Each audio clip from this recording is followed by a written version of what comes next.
खुश रहने के सबसे आसान तरीके क्या है? हमें लगता है कि खुश रहने के लिए कुछ खास तरह के हालात होने चाहिए, तभी हम खुश रह सकते हैं।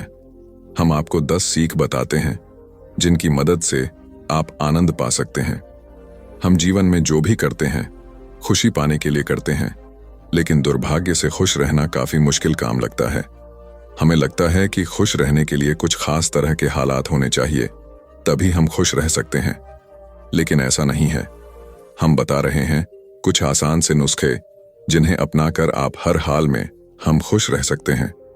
जब आप बुनियादी रूप से खुश होते हैं, जब आपको खुश रहने के लिए कुछ करना नहीं पड़ता, तो आपके जीवन के हर आयाम में बदलाव आ जाएगा। आपके अनुभवों में और खुद को व्यक्त करने के तरीकों में बदलाव आ जाएगा। आपको पूरी दुनिया बदली हुई लगेगी। आपका अब कोई निहित स्वार्थ नहीं होगा, क्योंकि चाहे आप कुछ करें या न करें, चाहे आपको कुछ मिले या न मिले, चाहे कुछ हो या न हो, आप स्वभाव से ही आनंदित होंगे। जब आप अपने स्वभाव से ही खुश होते हैं, तो आप जो भी करेंगे वह बिल्कुल अलग स्तर पर होगा। तो पहली सीख है, ध्यान रखें कि खुश रहना आपकी बुनियादी जिम्मेदारी है। किसी इंसान की पहली और सबसे महत्वपूर्ण जिम्मेदारी एक खुशमिजाज प्राणी होने की है। खुश रहना जीवन का चरम पहलू नहीं है, यह जीवन का बुनियादी पहलू है। अगर आप खुश नहीं हैं तो आप अपने जीवन में क्या कर सकते हैं? एक बार आप खुश हों, तभी दूसरी महान संभावनाएं खुलती हैं। चाहे आप जो भी करें, आप अपने अंदरूनी गुणों को ही विस्तार देते हैं और जगाते हैं। चाहे आप इस बात को पसंद करें या नहीं, हकीकत यही है। जब तक कि कोई महत्वपूर्ण चीज आपके भीतर घटित नहीं होती, आप दुनिया के लिए कुछ बहुत महत्वपूर्ण नहीं कर सकते। इसलिए अगर आप दुनिया के बारे में चिंतित हैं, तो पहली चीज आपको यह करनी चाहिए कि खुद को एक खुशमिजाज प्राणी में रूपांतरित करें। दूसरी सीख, पहचानें कि खुशी आपकी मूल प्रकृति है। इससे कोई फर्क नहीं पड़ता कि आप अपने जीवन में क्या कर रहे हैं, चाहे वह कारोबार हो, सत्ता, शिक्षा या सेवा। आप ऐसा इसीलिए कर रहे हैं क्योंकि आपके भीतर कहीं गहराई में एक भावना है कि इससे आपको खुशी मिलेगी। इस धरती पर हम जो कुछ भी करते हैं वह खुश रहने की इच्छा से करते हैं, क्योंकि यह हमारी मूल प्रकृति है। जब आप बच्चे थे तो आप यूं ही खुश थे, वही आपकी प्रकृति है। खुशी का स्रोत आपके भीतर है। आप उसे हमेशा के लिए एक जीवंत अनुभव बना सकते हैं। तीसरी सीख, चीजों का महत्व पहचानें। आज सुबह क्या आपने देखा कि सूर्य बहुत अद्भुत तरीके से उगा? फूल खिले, कोई सितारा नीचे नहीं गिरा, तारामंडल बहुत अच्छी तरह काम कर रहे हैं, सब कुछ व्यवस्थित है। आज समूचा ब्रह्मांड बहुत बढ़िया तरीके से काम कर रहा है, मगर आपके दिमाग में आया किसी विचार का एक कीड़ा आपको यह मानने पर मजबूर कर देता है कि आज बुरा दिन है। कष्ट मुख्य रूप से इसलिए होता है क्योंकि ज्यादातर इंसान इस जीवन के प्रति सही नजरिया खो बैठे हैं। उनकी मनोवैज्ञानिक प्रक्रिया अस्तित्व की प्रक्रिया से कहीं बड़ी हो गई है, या सीधे सीधे कहें तो आपने अपनी रचना को सृष्टा की सृष्टि से कहीं अधिक महत्वपूर्ण बना दिया है। यह सारी पीड़ा का बुनियादी स्रोत है। हम इस बात की पूरी समझ खो बैठे हैं कि यहां जीवित रहने के क्या मायने हैं। आपके दिमाग में आया कोई विचार या आपके मन की कोई भावना फिलहाल आपके अनुभव की प्रकृति को तय करती है, और यह भी हो सकता है कि आपके विचार और भावना का आपके जीवन की सीमित हकीकत से कोई लेना देना न हो। पूरी सृष्टि बहुत बढ़िया तरीके से घटित हो रही है, मगर सिर्फ एक विचार या भावना सब कुछ नष्ट कर सकती है। चौथी सीख है, अपने मन या दिमाग को उसके असली रूप में देखें। जिसे आप मेरा मन कहते हैं, वह असल में आपका नहीं है। आपका अपना कोई मन नहीं है, कृपया इस पर ध्यान दें। जिसे आप मेरा मन कहते हैं, वह बस समाज का कूड़ेदान है। कोई भी और हर कोई जो आपके पास से गुजरता है, वह आपके दिमाग में कुछ न कुछ डाल जाता है। आप वाकई यह चुन नहीं सकते कि किससे आपको चीजें ग्रहण करनी है और किससे नहीं करनी। अगर आप कहते हैं मुझे यह व्यक्ति पसंद नहीं है, तो आप किसी भी और से ज्यादा उस इंसान से ग्रहण करेंगे। आपके पास कोई चारा नहीं है। अगर आपको इस बात की जानकारी हो कि उसे ठीक करके कैसे इस्तेमाल करना है, तो यह कूड़ेदान उपयोगी हो सकता है। असर और जानकारी का यह ढेर जो आपने जमा किया है, वह सिर्फ दुनिया में जीवित रहने के लिए उपयोगी है। आप कौन हैं, इससे उसका कोई संबंध नहीं है। पांचवी सीख, मन से अपने बुनियादी अस्तित्व की ओर बढ़ें। जब हम किसी आध्यात्मिक प्रक्रिया की बात करते हैं, तो हम मन से अपने बुनियादी अस्तित्व की ओर जाने की बात करते हैं। जीवन का संबंध इस सृष्टि से है जो यहाँ मौजूद है। उसे पूरी तरह जानना और उसके असली रूप में उसका अनुभव करना, अपने मन मुताबिक उसे विकृत न करना ही जीवन है। अगर आप अस्तित्व की हकीकत की ओर बढ़ना चाहते हैं तो सरल शब्दों में आपको बस इस बात का ध्यान रखना होगा कि जो आप सोचते हैं वह महत्वपूर्ण नहीं है, जो आप महसूस करते हैं वह महत्वपूर्ण नहीं है।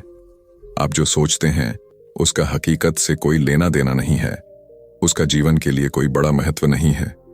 मन बस उन फालतू चीजों में उलझा रहता है जो आपने कहीं और से इकट्ठा किया है।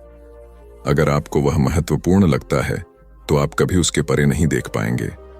आपका ध्यान स्वाभाविक रूप से उस दिशा में जाता है जिसे आप महत्वपूर्ण मानते हैं। अगर आपके विचार और आपकी भावनाएं आपके लिए अहम हैं तो स्वाभाविक रूप से आपका सारा ध्यान वहीं होगा। मगर यह सिर्फ एक मनोवैज्ञानिक हकीकत है। इसका अस्तित्व में मौजूद चीजों से कोई लेना देना नहीं है। कष्ट हम पर बरसाया नहीं जाता, उसे पैदा किया जाता है और उसे बनाने वाला कारखाना आपके मन में है। अब इस कारखाने को बंद करने का समय है।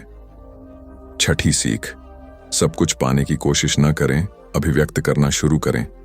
आज हम इतने जोर शोर से खुशी की तलाश कर रहे हैं कि धरती का जीवन ही खतरे में पड़ गया है। खुशी की तलाश में न रहें, दुनिया में अपनी खुशी को अभिव्यक्त करना जानें। अगर आप मुड़कर अपने जीवन को देखें तो आपके जीवन के सबसे खूबसूरत पल वे थे जब आप अपनी खुशी को अभिव्यक्त कर रहे थे, न कि जब आप उसकी तलाश कर रहे थे। जो आप बचाते हैं वह कभी आपका गुण नहीं होगा। जो आप फैलाते हैं, जो आप बिखेरते हैं, वह आपका गुण होगा। अगर आप अपनी खुशी को बचा बचा कर रखेंगे तो जीवन के अंत में कोई ऐसा नहीं कहेगा उसने अपने अंदर खुशी का एक एक अंश बचा कर रखा, वह बहुत खुशी के साथ मरा। वे कहेंगे, यह भयानक प्राणी अपनी जिंदगी में कभी मुस्कुराया तक नहीं।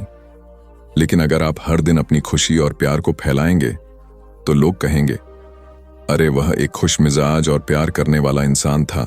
7वीं सीख, पंटर सुख और दुख में मुस्कुराइए। सुबह जब आप उठते हैं तो पहली चीज आपको यह करनी चाहिए कि आप मुस्कुराएं। किस पर? किसी पर नहीं, क्योंकि आप जगे, यह कोई छोटी बात नहीं है। लाखों लोग जो कल रात सोए थे आज नहीं उठे, मगर आप और मैं उठे। क्या यह बहुत बढ़िया बात नहीं है कि आप जगे? इसलिए अपने जगने पर मुस्कुराइए। इसके बाद आसपास देखिए और अगर कोई है तो उन्हें देखकर मुस्कुराइए।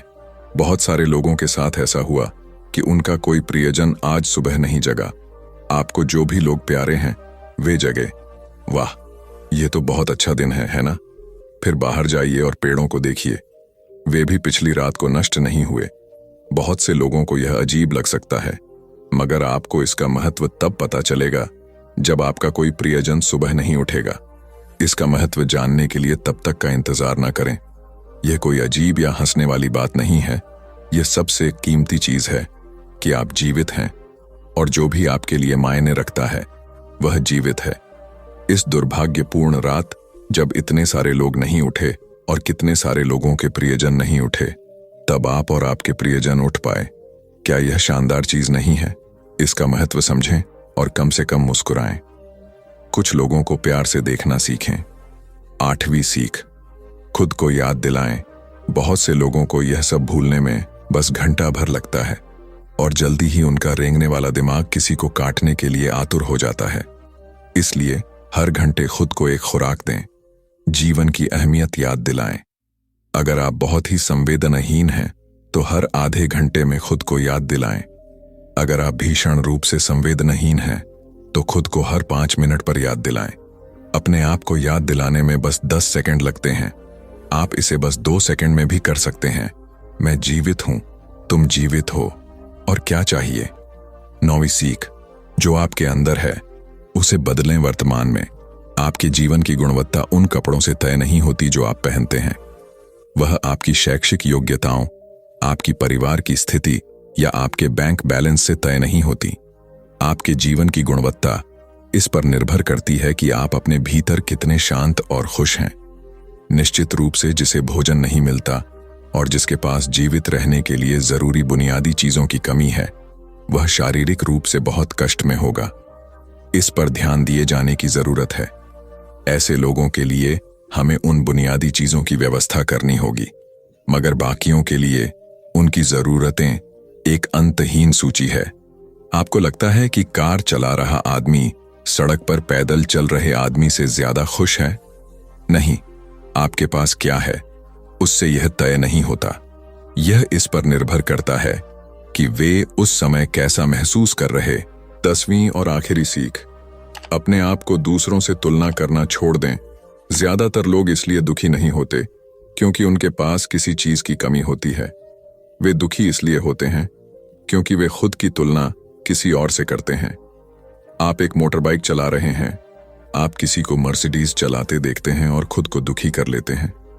साइकिल पर चलने वाला कोई व्यक्ति आपको मोटरबाइक पर देखता है और यह उसके लिए लिमोसीन है। पैदल चलता कोई व्यक्ति साइकिल को देखकर सोचता है, अरे वाह, अगर मेरे पास सिर्फ यह साइकिल होती तो मैं अपनी जिंदगी में क्या क्या कर लेता। यह एक बेवकूफाना खेल है जो चलता रहता है। जो लोग खुश रहने के लिए बाहरी हालात पर निर्भर रहते हैं, वे कभी अपनी जिंदगी में सच्ची खुशी नहीं महसूस कर पाएंगे। निश्चित रूप से अब समय है कि हम अपने अंदर झांकें और देखें कि हम किस तरह खुशहाली में रह सकते हैं। जीवन के अपने अनुभव से आप साफ साफ देख सकते हैं कि सच्ची खुशी आपको तभी मिलती है जब आपके अंतर्मन में बदलाव आता है। जब आप खुश होने के लिए बाहरी स्थितियों पर निर्भर होते हैं तो आपको समझना चाहिए कि बाहरी हालात कभी भी 100% आपके अनुकूल नहीं होते। जब यह हकीकत है तो कम से कम इस एक इंसान यानी कि आप को उस तरह रहना चाहिए जैसे आप रहना चाहते हैं। अगर आप अपने अंदर उस तरह होते हैं जिस रूप में आप खुद को रखना चाहते हैं तो आप कुदरती तौर पर खुश होंगे। यह कोई ऐसी चीज नहीं है जिसे आपको खोजना पड़े। अगर आप अपनी मूल प्रकृति में वापस चले जाते हैं तो आप सिर्फ खुश ही रहेंगे। हमारी दूसरी कहानी है अपने मन पर नियंत्रण कैसे करें। आज हम आपको मन पर नियंत्रण करने के 10 उपाय बताएंगे। अगर आप फॉलो करते हैं तो यकीनन आप अपने मन पर नियंत्रण कर पाएंगे। तो चलिए दोस्तों, हम आपको एक एक करके समझाते हैं। अपने मन को नियंत्रित करने के लिए 10 युक्तियां। हमारे मन में अक्सर दिन भर में इतने सारे विचार आते हैं कि यह महसूस करना मुश्किल हो जाता है कि हम उन पर पूरी तरह से नियंत्रण रख पा रहे हैं। कभी कभी ऐसा लगता है कि वे आपके दिमाग पर हावी हो गए हैं। आप एक ऐसे दिन के बाद बिस्तर पर लेट रहे हैं जो कभी खत्म होता नहीं दिख रहा था। आपका शरीर थका हुआ है और आपके तकिए आपको बुला रहे हैं, लेकिन जैसे ही आप बिस्तर पर लेटते हैं आपका दिमाग पागल हो जाता है। ये विचार अचानक से आपके दिमाग में आते हैं और आपको नहीं पता कि इनके बारे में क्या करना है। अचानक आप तनाव में आ जाते हैं और आपको लगता है कि आप कभी सो नहीं पाएंगे। तब आपको पता चलेगा कि आपको अपने मन को नियंत्रित करना सीखना होगा।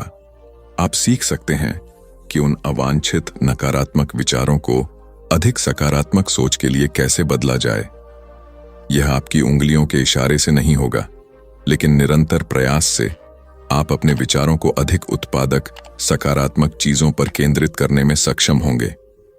आइए जानें कि अपने विचारों को नियंत्रित करना क्यों महत्वपूर्ण है और हमारे विचार हमारे शरीर के बाकी हिस्सों से किस प्रकार जुड़े हुए हैं। अवांछित विचार क्या हैं?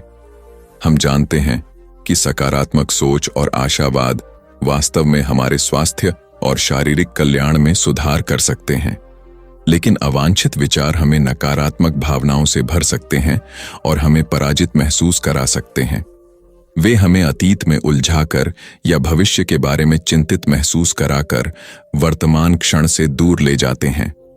अवांछित विचारों के साथ हम नकारात्मक आत्मचर्चा से जूझ सकते हैं क्योंकि हम कम आत्मविश्वास महसूस करते हैं, अधिक आत्मसंदेह करते हैं और हमारा आत्मसम्मान कम होता है। कभी कभी ये नकारात्मक विचार स्वतः स्फूर्त लग सकते हैं। शायद किसी बात ने आपको किसी ऐसे दोस्त की याद दिला दी हो जिसे आपने खो दिया हो या कोई अवसर चूक गया हो।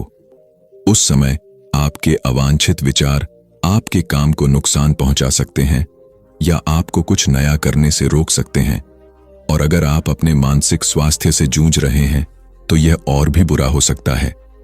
शोध से पता चला है कि अवसाद अधिक नकारात्मक विचार पैदा करता है, जिससे आपके अपने मन को नियंत्रित करना कठिन हो जाता है। अगर हम अपने विचारों पर नियंत्रण पाने के लिए प्रयास नहीं करते हैं तो हमारे अवांछित विचार हमारे समग्र स्वास्थ्य पर नकारात्मक प्रभाव डाल सकते हैं।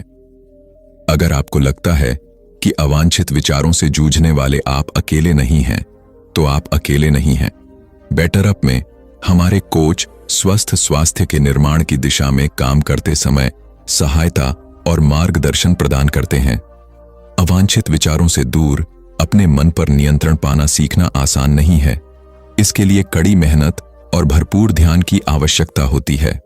कुछ दिनों में आपके अवांछित विचार आप पर भारी पड़ सकते हैं, लेकिन महत्वपूर्ण बात यह है कि आप इस विचार से बचें। क्या आप अपने मन को नियंत्रित कर सकते हैं? क्योंकि आप निश्चित रूप से कर सकते हैं। माइंडफुलनेस मेडिटेशन और श्वास व्यायाम का अभ्यास करें। अपने आत्म संवाद में अपमान के स्थान पर सकारात्मक कथनों को शामिल करें। अपने दिमाग को शांत करने के लिए दिन में कुछ समय रुकें। नकारात्मक विचारों को जन्म देने वाली चीजों से बचें, जैसे सोशल मीडिया पर स्क्रॉल करना। यदि आप भ्रमित हैं या अनिश्चित हैं कि कैसे सोचें, तो अपने अवांछित विचारों जैसे चिंतन या बुरे रवैये का कारण बनने वाले पैटर्न की पहचान करने के लिए बेहतर आत्म जागरूकता विकसित करें। अपने भीतर के आलोचक को चुनौती देने और परिस्थितियों के प्रति अपने दृष्टिकोण को बदलकर अधिक सकारात्मक बनने का प्रयास करें। सुनिश्चित करें कि आप व्यायाम करने के बाद या तनावपूर्ण दिन में अपने दिमाग को ठीक से आराम दें। अपने विचारों को डायरी में लिखें और उन्हें बाहर निकालें तथा अपनी भावनाओं को व्यक्त करें। सहायता के लिए किसी चिकित्सक, जीवन प्रशिक्षक या किसी विश्वसनीय मित्र या प्रियजन सीखें कि अपने विचारों को स्वीकार करना ठीक है, लेकिन उन विचारों को छोड़ दें जो आपके उद्देश्य की पूर्ति नहीं करते। नकारात्मक, निराशावादी लोगों की बातें सुनना बंद करें और उनकी सलाह पर ध्यान न दें। जब आप अवांछित विचारों से अभिभूत हो जाएं, तो सकारात्मक कल्पना का अभ्यास करें। अपना ध्यान भटकाएं, चाहे वह किसी दोस्त को कॉल करना हो, कोई शो देखना हो या टहलने जाना हो।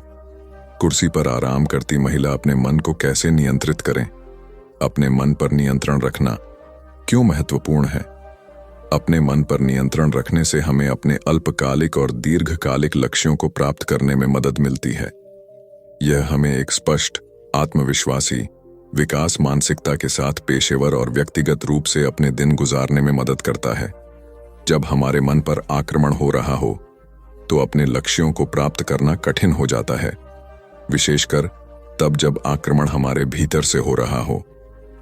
ये हमले हमारा ध्यान भटका सकते हैं, हमें खुद पर संदेह करवा सकते हैं और हमारी प्रगति को पटरी से उतार सकते हैं। लेकिन आप जिस चीज पर ध्यान देते हैं, उसका असर आपके जीवन पर पड़ता है। अगर आप अपने नकारात्मक विचारों को दूर करना सीख जाते हैं, तो आपके लिए सकारात्मक सोच बनाए रखना आसान हो जाएगा। नकारात्मक सोच से बचने पर अपना ध्यान केंद्रित करने की कोशिश करें। अधिक केंद्रित मानसिकता के साथ, जो अवांछित विचारों से दबी हुई नहीं है, हम वह हासिल कर सकते हैं जिसे हम हासिल करना चाहते हैं। कभी कभी हमें अपने मन को उन विचारों से दूर रखना पड़ता है जो सकारात्मक लगते हैं, लेकिन वास्तव में हमें किसी नकारात्मक या परेशान करने वाली चीज की ओर ले जा सकते हैं। अपने परिवेश के बारे में यथार्थवादी होना और स्वस्थ आशावादी होना महत्वपूर्ण है। बहुत ज्यादा सकारात्मक होना इस हद तक कि यह विषाक्त हो जाए, हमारे दिमाग के लिए भी अच्छा नहीं है। इसे पहचानना और नियंत्रित करना उतना ही महत्वपूर्ण है जितना कि अपने अवांछित विचारों को प्रबंधित करना। अपने मन को नियंत्रित करने के क्या लाभ हैं? अपने विचारों पर नियंत्रण रखने से आपको कई अलग अलग लाभ मिलते हैं जो आपके जीवन के हर पहलू को प्रभावित करते हैं। हमारा मानव मस्तिष्क पेशेवर और व्यक्तिगत दोनों तरह से कड़ी मेहनत करता है, इसलिए अपने मन को नियंत्रित करने के लाभ बहुत दूर तक फैले हुए हैं। अपनी भावनाओं को स्वस्थ तरीके से नियंत्रित करने में सक्षम होने से हमें अपने कार्यों को नियंत्रित करने में मदद मिलती है। हम हर दिन कई तरह की भावनाओं को महसूस करते हैं और उन्हें व्यक्त करना महत्वपूर्ण है, लेकिन नियंत्रण छोड़ना सीखना भी महत्वपूर्ण है और यह हमें उन विचलित करने वाले या अवांछित विचारों से छुटकारा पाने में मदद करेगा।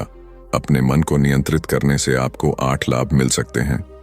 आप अपने रिश्तों में सीमाएं तय करना जानते हैं, क्योंकि आप जानते हैं कि आपको क्या चाहिए और क्या चाहिए। आपके विचार अधिक उद्देश्यपूर्ण और सार्थक हैं। आप जीवन में अधिक स्वस्थ और खुशहाल जीवन विकसित कर सकते हैं। आप अपने सामने आने वाली किसी भी चुनौती पर रचनात्मक, प्रभावी तरीके से विजय प्राप्त कर सकते हैं। निर्णय लेने के मामले में आपके पास अधिक अंतर्दृष्टि है। आप में आत्म जागरूकता की भावना अधिक होती है।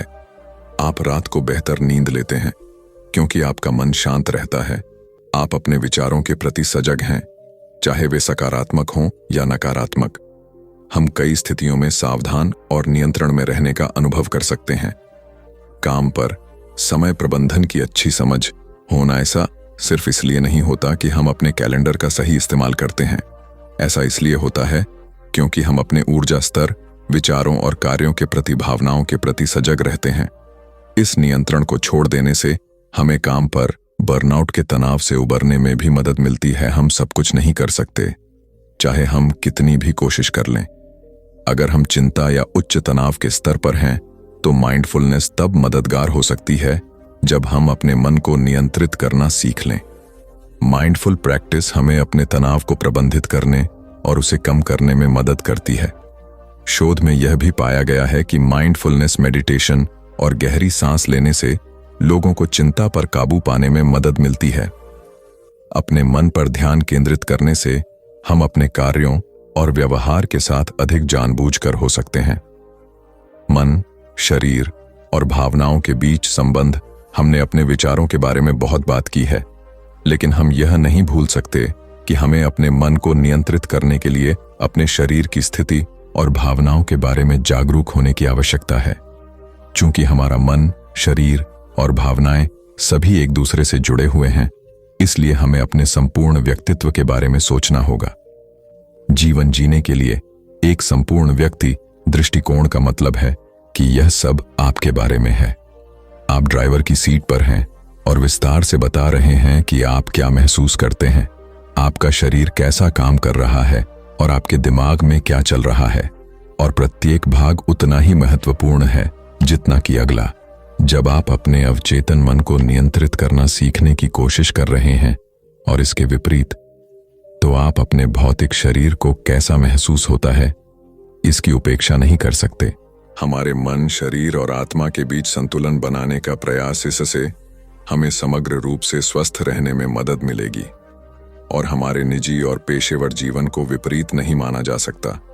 अगर हमारा निजी जीवन स्वस्थ है लेकिन हमारा करियर हम पर भारी पड़ रहा है, तो हमारा समग्र स्वास्थ्य प्रभावित होता है। अपने करियर में सफल होने के लिए यह भी जरूरी है कि हम रात को ठीक से सोएं, संतुलित भोजन करें और सामाजिक संबंध बनाएं। अगर आप किसी एक क्षेत्र की उपेक्षा कर रहे हैं क्योंकि वह महत्वहीन लगता है, तो आप अपना जीवन नहीं बदल सकते। आप एक संपूर्ण व्यक्ति हैं और आपको अपने संपूर्ण स्व का ध्यान रखना चाहिए। याद रखें, आप अपने मन के मालिक हैं, जैसा कि संपूर्ण व्यक्ति दृष्टिकोण बताता है। अपने आप को यह याद दिलाना महत्वपूर्ण है कि आप नियंत्रण में हैं। कोई और आपको यह नहीं बता सकता कि आपको क्या सोचना चाहिए या क्या नहीं, इसलिए यह आप पर निर्भर है कि आप क्या काम करते हैं। कभी कभी अपने अवांछित विचारों को चुनौती देना और उन्हें दूर करने के लिए आवश्यक कड़ी मेहनत करना कठिन हो सकता है, लेकिन बहादुर बनकर और अब भी नकारात्मक विचारों से निपटना भविष्य में स्वस्थ, अधिक सकारात्मक सोच के लिए जगह बनाएगा। आप तय करते हैं कि आपके मन में कौन से विचार आते हैं और आप उनसे कैसे बातचीत करते हैं। भविष्य में अपने आप से पूछें, क्या आप अपने मन को खुद पर नियंत्रण करने देंगे या आप अपने मन को नियंत्रित करना सीखने की दिशा में काम करेंगे। हर किसी को यह महसूस करने का हक है कि उनका दिमाग उनका अपना है।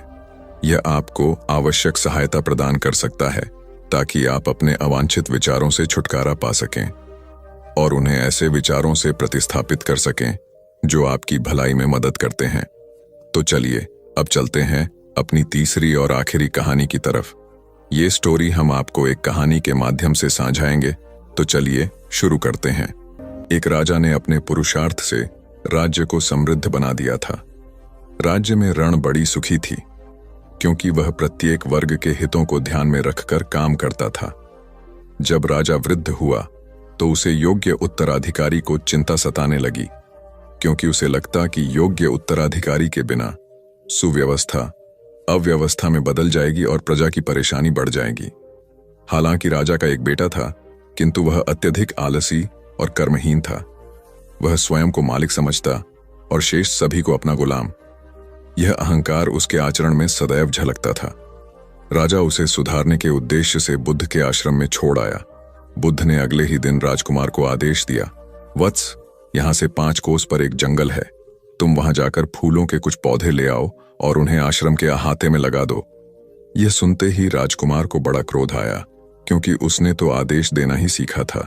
चूंकि उसके पिता ने बुद्ध को बात मानने को कहा था, इसलिए वह मन मारकर जंगल गया और फूलों के पौधे लाकर आश्रम में लगा दिए।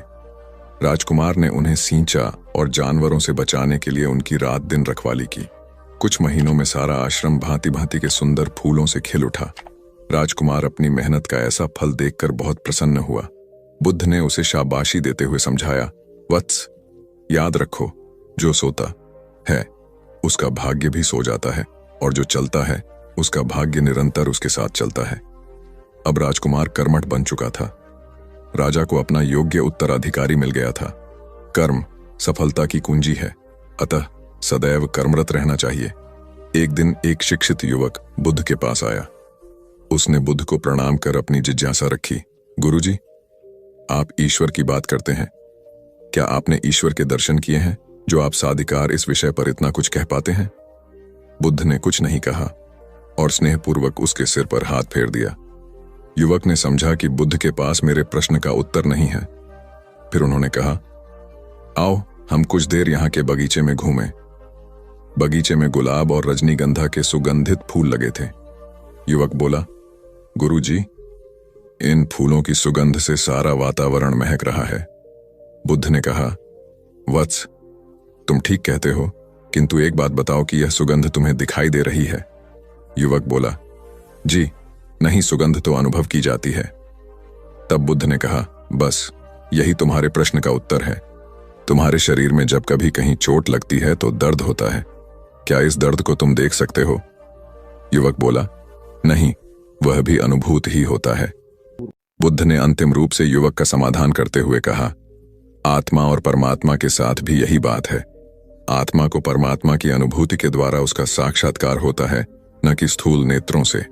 युवक अब पूर्णतः संतुष्ट था। बुद्ध का आभार मानते हुए वह चला गया। परमात्मा सदैव अनुभूति के स्तर पर ही घटता है, और यह घटना तब होती है जब मन पूर्णतः निर्लिप्त तथा संभव को प्राप्त हो चुका हो। महात्मा बुद्ध नदी के किनारे एकांत में अपनी कुटिया में रहते थे। उन्होंने कुटिया के चारों ओर हरे भरे वृक्ष लगा रखे थे, जिन पर सुबह शाम पक्षियों का कलरव गूंजता रहता था। प्रकृति का यह मधुर सान्निध्य महात्मा बुद्ध को सदैव आनंदित रखता था। पक्षी और पेड़ पौधे तो मानो उनका परिवार ही बन गए थे। एक दिन महात्मा बुद्ध प्रातःकालीन उठे ही थे कि द्वार पर उन्हें एक सेठ जी खड़े नजर आए। उन्हें चिंताग्रस्त देख महात्मा बुद्ध ने उनसे समस्या जाननी चाहिए। सेठ जी बोले, महाराज, मेरे पास विशाल संपदा है, भरा पूरा परिवार है और मुझे कोई रोग भी नहीं है। फिर भी मुझे नींद नहीं आती, रात भर करवटें ही बदलता रहता हूं। महात्मा बुद्ध ने आत्मीयता से सेठ जी के सिर पर हाथ फेरकर कहा, सेठ, तुम्हारे पास सब कुछ भले ही हो, किंतु वह नहीं है जो नींद के लिए आवश्यक है। सेठ ने पूछा, वह क्या है महाराज? महात्मा बोले, तुम चारों ओर चिंताओं से घिरे हो। धन संपत्ति की चिंता, व्यापार व्यवसाय की चिंता, परिवार की चिंता। स्मरण रखो कि चिंता चैन में शत्रुता है। सेठ ने इससे बचने का उपाय पूछा तो उन्होंने कहा, तुम प्रकृति से शिक्षा ग्रहण करो। पेड़ पौधे, फूल, पानी और प्रकाश के रूप में उसकी अनंत संपदा चारों ओर बिखरी हुई है, किंतु वह चिंता मुक्त है। अपनी इस दौलत को पूरी दुनिया पर दोनों हाथों से सत्य लुटाती रहती है। तुम यदि उससे प्रेरणा लेकर अपना जीवन भी उसके अनुरूप बना लोगे तो तुम्हें न केवल नींद आएगी बल्कि अतीव शांति महसूस होगी। सेठ ने महात्मा बुद्ध की बात का मर्म समझा और लोक कल्याण की राह पर चल पड़ा। धन और ज्ञान देने से बढ़ते ही हैं, इसलिए इनके संग्रह के साथ साथ इनके दान की वृत्ति भी रखनी चाहिए। एक गरीब किसान गौतम बुद्ध का बहुत बड़ा भक्त था। एक दिन वह बुद्ध के पास आया और अपने गांव आने का आग्रह किया। बुद्ध उसके गांव पहुंचे तो सारा गांव उन्हें देखने व सुनने के लिए उमड़ पड़ा, किंतु वह किसान नहीं आया। हुआ यह कि उसी दिन किसान के बैलों की जोड़ी कहीं खो गई। किसान इस दुविधा में रहा कि बुद्ध का प्रवचन सुने या अपने बैलों को खोजे। काफी सोचने के बाद उसने अपने बैलों को खोजने का निर्णय किया। घंटों भटकने के बाद बैल मिले। थकाहारा किसान घर आया और भोजन कर सो गया। अगले दिन वह अति संकोच से क्षमा प्रार्थी बन बुद्ध के पास पहुंचा तो वे बड़े स्नेह से बोले, मेरी दृष्टि में यह किसान मेरा सच्चा अनुयायी है। इसने उपदेश से अधिक महत्व कर्म को दिया। यदि यह कल बैलों को न ढूंढते हुए उपदेश सुनता तो मेरी बातें इसकी समझ में नहीं आती, क्योंकि मन बैलों में अटका रहता। इसने कर्म को महत्व देकर प्रशंसनीय काम किया। सार यह है कि हम जहां जिस भूमिका में हों उसका ईमानदारी से निर्वाह करें। यही सच्ची आध्यात्मिकता है, क्योंकि प्रत्येक धर्म कर्म को ही सर्वोपरि महत्व देता है। गौतम बुद्ध को उनके अनुयायी यदि स्नेह से कहीं बुलाते तो वे अवश्य जाते। फिर जब बुद्ध पहुंचते तो श्रोताओं की भारी भीड़ उमड़ पड़ती। बुद्ध के वचनों में जो अमृतत्व होता था उसका पान करना सभी को प्रीतिकर लगता था। उनके उपदेशों में ऐसा कुछ अवश्य होता था जिससे गंभीर समस्याएं सुलझ जाती और कुछ न कुछ सार्थक भी प्राप्त हो। सार यह है कि हम जहां जिस भूमिका में हो उसका ईमानदारी से निर्वाह करें। यही सच्ची आध्यात्मिकता है, क्योंकि प्रत्येक धर्म कर्म को ही सर्वोपरि महत्व देता है। गौतम बुद्ध के पास उनका प्रिय शिष्य पूर्ण पहुंचा। बुद्ध ध्यानावस्था में बैठे थे। पूर्ण के पहुंचने पर उन्होंने आंखें थोड़ी सी खोली और पूर्ण से आने का कारण पूछा तो उसने कहा, मैं धर्म प्रचार के लिए जाना चाहता हूं, आपकी आज्ञा चाहिए। बुद्ध मुस्कुराए और कहा कि पूर्ण, धर्म की राह बहुत मुश्किल है। तुम लोगों को अच्छी बातें बताने जाओगे और लोग तुम पर नाराज होंगे। हो सकता है कि अपशब्द भी कहे। इस पर पूर्ण ने कहा, कोई बात नहीं, मैं यह सोचकर उनकी बातों पर ध्यान नहीं दूंगा कि उन्होंने अपशब्द ही कहे, पिटाई तो नहीं की। बुद्ध बोले, हो सकता है कि कुछ लोग हाथ उठा दें। पूर्ण ने कहा, तब मैं यह सोचकर उन्हें क्षमा कर दूंगा कि उन्होंने मुझ पर शस्त्रों से प्रहार तो नहीं किया। बुद्ध फिर बोले, हे पूर्ण, हो सकता है कि कुछ लोग तुम पर शस्त्रों का भी उपयोग करें। पूर्ण ने उत्तर दिया, तब मैं यह सोचकर उनके प्रति कोई प्रतिकार की भावना नहीं रखूंगा कि उन्होंने मुझे मारा, पर जान से तो नहीं मार डाला, मुझे जीवित छोड़ दिया। बुद्ध ने फिर कहा, और यदि तुम्हारे प्राण ही ले लिए तब? पूर्ण ने तत्क्षण सिर झुकाकर कहा, तब मैं उनका आभारी रहूंगा कि उन्होंने धर्म के मार्ग पर मेरे प्राणों का उत्सर्ग करने में मेरी सहायता की। मैं उनके प्रति कृतज्ञ रहूंगा। तब बुद्ध ने आंखें खोली और आशीर्वाद देकर अनुमति दी तथा पूर्ण से कहा, अब तुम धर्म प्रचार करने के पात्र हो। जो किसी में भी कोई दोष न देखे वही सच्चा है। अच्छाई के मार्ग पर चलना बहुत मुश्किल काम है। जो इस राह पर चलता है उसके मार्ग में अनेक बाधाएं आती हैं, लेकिन जो व्यक्ति किसी में भी दोष न देखे वही बाधाओं को सहजता से पार कर अपने लक्ष्य को पूरा कर पाता है। एक बार गौतम बुद्ध जब वन से गुजर रहे थे तब एक राक्षसी हाथ में तलवार लेकर प्रकट हुई और कहा, अरे बुद्ध, आज तुम्हारे प्रेम को मेरी घृणा के सामने झुकना ही पड़ेगा। आज तुम्हारे जीवन का अंतिम दिन है। बुद्ध ने मुस्कुराते हुए उत्तर दिया, मैं घृणा, उपहास और द्वेष के आगे नतमस्तक नहीं होऊंगा। मैं निंदा, प्रशंसा अथवा उपहास किसी से भी प्रभावित नहीं होता। तुम मुझसे इतनी घृणा करती हो, पर मैं तो तुमसे भी प्रेम करता हूं। राक्षसी ने पूछा, तुम मुझसे प्रेम क्यों करते हो?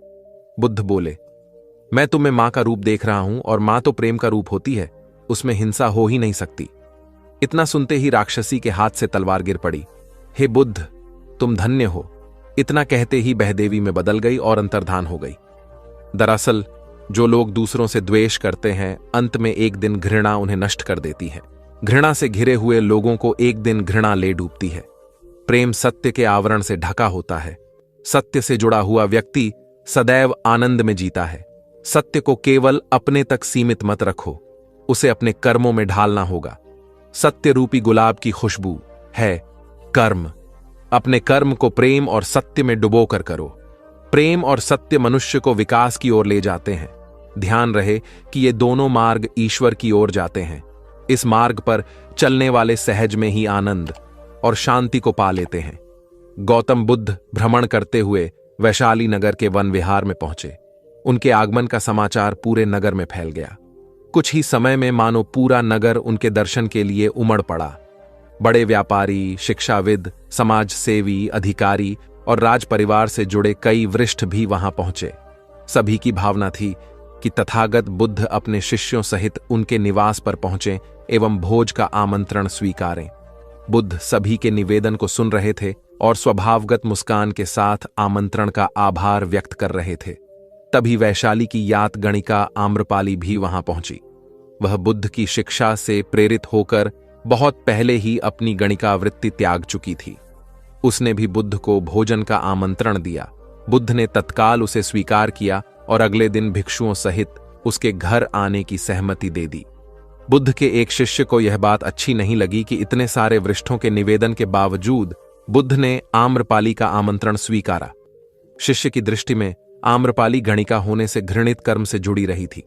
जब सभी लोग चले गए तब शिष्य ने पूछा, भगवान, इतने लोगों ने आपको न्योता दिया, फिर आपने आम्रपाली का ही आमंत्रण क्यों स्वीकारा? बुद्ध ने कहा, माना वह गणिका थी, लेकिन पश्चाताप की अग्नि में तपकर वह निर्मल हो चुकी है। यदि कोई व्यक्ति इस निर्मलता को प्राप्त कर ले तो वह उनसे भी श्रेष्ठ हो जाता है जो ऐसे किसी घृणित कर्म में लीन न रहे हों। ऐसे व्यक्ति का आमंत्रण स्वीकारने में संकोच नहीं होना चाहिए। कोई व्यक्ति जब तक बुरे कामों में संलग्न रहता है तब तक उससे दूरी रहे तो ठीक है, लेकिन जो बुरे कामों को छोड़ दे उसे स्वीकार करने में संकोच नहीं करना चाहिए। इससे उसकी अच्छाई की ओर बढ़ने की भावना को बल मिलता है। गौबुद्ध के जीवन की एक घटना है। उन्होंने नियम बना रखा था कि वे अपने संघ में स्त्रियों को स्थान नहीं देंगे। स्त्रियों के लिए भिक्षु होने की दीक्षा उन्होंने वर्जित कर रखी थी। एक समय गौतम बुद्ध एक गांव में ठहरे हुए थे। वहां महाप्रजापति गौतमी उनके पास पहुंची। उन्होंने बुद्ध से कहा, आप स्त्रियों को भी दीक्षा दें। किंतु बुद्ध ने अस्वीकार कर दिया। अनेक स्त्रियां इकट्ठी हुईं और उन्होंने विचार किया कि कैसे गौतम बुद्ध से स्वीकृति प्राप्त की जाए। स्त्रियों ने निर्णय लिया कि स्वयं सेविकाएं बनकर गौतम बुद्ध के समक्ष पहुंचा जाए। गौतमी ने अपने बाल काटे, भिक्षु के वस्त्र पहने और अनेक स्त्रियों के साथ बुद्ध के सामने पहुंच गई। उनकी यह मांग थी कि स्त्रियों को भी दीक्षा दी जाए। बुद्ध ने उनकी बात को स्वीकार नहीं किया। स्त्रियां निराश हुईं। जब बुद्ध के एक शिष्य आनंद ने स्त्रियों को देखा, उनके पांव सूजे हुए थे, उन पर धूल चढ़ी हुई थी, उनकी आंखों से आंसू बह रहे थे। उन्होंने पूछा, क्या बात है? स्त्रियों ने कहा, बुद्ध उनके धर्म और नियम के अनुसार हमें भिक्षु होने की दीक्षा नहीं दे रहे हैं। जब आनंद ने व्यक्तिगत रूप से बुद्ध से निवेदन किया, बुद्ध को उन्होंने याद दिलाया, इस समय यह सामाजिक मान्यता है कि स्त्रियां मोक्ष की अधिकारी नहीं हैं, पुरुषों के मुकाबले निम्न हैं। तो क्या आप भी यह मानते हैं और इसलिए उन्हें दीक्षित नहीं कर रहे हैं? बुद्ध का उत्तर था, मुझे गलत न समझा जाए। मेरी मान्यता है कि पुरुष की तरह ही स्त्री भी निर्वाण प्राप्त कर सकती है, लेकिन मैं कुछ व्यावहारिक कारणों से स्त्रियों को संघ में शामिल करने और दीक्षा देने की स्वीकृति प्रदान नहीं कर रहा हूं। आनंद का उत्तर था, सिद्धांत और व्यवहार में परिवर्तन करना चाहिए। बुद्ध को बात जच गई और उन्होंने यह घोषणा की, जो स्त्रियां भिक्षु होना चाहेंगी उन्हें कुछ नियमों का पालन करना होगा। स्त्रियों ने स्वीकार किया और तब से स्त्रियां भी बौद्ध बनने लगीं। गौतम बुद्ध एक बार अपने शिष्यों के साथ प्रवास पर निकले। एक नगर से दूसरे नगर तक जाने की राह में वन पड़ता था। वन क्षेत्र में प्रवेश करने के साथ ही कुछ दूर चलने पर बुद्ध एक जगह रुक गए। पीछे आ रहे शिष्यों का समूह भी उन्हें देख उसी स्थान पर रुका, लेकिन वहां रुके रहना शिष्यों के लिए मुश्किल हो गया, क्योंकि सामने एक क्षत विक्षत शव पड़ा था और उसकी दुर्गंध वातावरण में फैल रही थी। शिष्यों ने अपने वस्त्र से नाक बंद कर ली, लेकिन बुद्ध शव की ओर टकटकी लगाए देखते रहे। एक शिष्य ने साहस कर विनम्रतापूर्वक गौतम बुद्ध से अनुरोध किया, भगवान, यहां से शीघ्र चलना ही उचित होगा। यहां शव पड़ा है और बहुत दुर्गंध आ रही है। बुद्ध मुस्कराए और शिष्यों की ओर उन्मुख होते हुए बोले, बताइए, इस सब में सौंदर्य दिखाई देता है? शिष्यों ने कहा, भगवान, यह कैसा प्रश्न है? सौंदर्य और शव में जीवन था तब तक सौंदर्य, अब तो सब समाप्त हो गया। बुद्ध ने शव की ओर इशारा करके बताया, देखो, जब कभी यह व्यक्ति जीवित रहा होगा, इसकी दंत पंक्तियां अद्वितीय रही होंगी।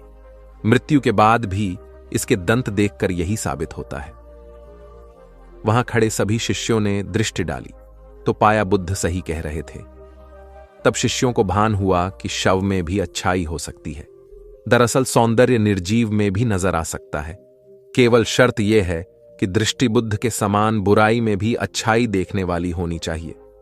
गुलाब की एक शाखा में फूल की तुलना में कांटे ही अधिक होते हैं, पर हम फूल चुनते हैं, कांटे नहीं। ठीक इसी तरह किसी में 100 बुराइयां नहीं, अच्छाई देखनी चाहिए। प्राचीन सियालकोट में एक बार बौद्धों का बहुत बड़ा भिक्षु संघ आया। इस संघ को एक ऐसे वेद पाठी ब्राह्मण के विषय में झांत हुआ जो इतना रूढ़िवादी था कि किसी अवैदिक पंडित की छाया भी स्वयं पर नहीं पड़ने देता था। उसे सुधारने का बीड़ा एक भिक्षु ने उठाया। अगले दिन वह अपना भिक्षा पात्र लेकर ब्राह्मण के घर पहुंच गया और पूछा, कुछ आहार पानी की सुविधा है? उसकी बात सुनकर घर के सभी लोग मौन रहे और उसकी ओर घृणा की दृष्टि से देखा। भिक्षु लौट आया। दूसरे दिन फिर गया और वही प्रश्न दोहराया। इस बार भी उसे चुप्पी और तिरस्कार का सामना करना पड़ा। वह पुनः लौट गया। एक दिन जब वह ब्राह्मण के घर पहुंचा तो ब्राह्मण वहां नहीं था। नित्य आने जाने से ब्राह्मणी का मन पसीज गया।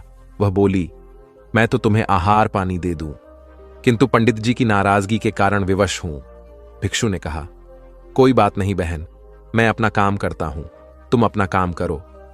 वापस लौटते हुए भिक्षु को ब्राह्मण मिल गया। उसने भिक्षु को खूब खरी खोटी सुनाई। तब भिक्षु ने कहा, इतने दिनों तक आपके घर से कुछ नहीं मिला, किंतु आज आपकी पत्नी ने नहीं दी है, अब किसी दिन हां भी मिल जाएगा। ब्राह्मण थोड़ा शांत हुआ और बोला, यह क्रम कब तक जारी रखोगे? भिक्षु ने उत्तर दिया, जब तक जीवित हूं। उसका धैर्य देख ब्राह्मण का अहंकार पिघल गया और उसने भिक्षु से क्षमा मांगी। वस्तुतः धैर्य व सहिष्णुता के बल पर बड़ी से बड़ी प्रतिकूलता को अनुकूलता में बदला जा सकता है। भगवान बुद्ध के प्रवचन सुनने के लिए एक व्यक्ति नियमित रूप से आता था। इस प्रकार उसे 1 माह हो चुका था, किंतु उसके जीवन पर कोई प्रभाव नहीं पड़ा। भगवान बुद्ध उपदेश में कहते थे कि धर्म पर चलो, अपने जीवन से राग द्वेष को दूर करो, काम क्रोध लोभ मोह और अहंकार से सदा दूर रहो। बुद्ध के उपदेशों से लोगों को बहुत शांति मिलती थी, किंतु उस व्यक्ति का मन अशांत रहता था। एक दिन उसने बुद्ध से जाकर कहा, हे प्रभु, मैं 1 माह से आपका उपदेश सुन रहा हूं, किंतु उसका तनिक भी असर मेरे आचरण पर नहीं पड़ा। मैं बहुत परेशान हूं, मुझे क्या करना चाहिए? बुद्ध उनकी बात सुनकर बोले, तुम कहां के रहने वाले हो? उसने कहा, श्रावस्ती का। बुद्ध ने अगला प्रश्न किया, वह यहां से कितनी दूर है? उसने अनुमान से बता दिया। बुद्ध ने पुनः जिज्ञासा प्रकट की, कितना समय लगता है? उस व्यक्ति ने हिसाब लगाकर बता दिया। बुद्ध ने कहा, अब बताओ कि क्या तुम यहां पर बैठे बैठे ही अपने घर पहुंच सकते हो? उसने कहा, यह कैसे हो सकता है? वहां पहुंचने के लिए तो चलना होगा।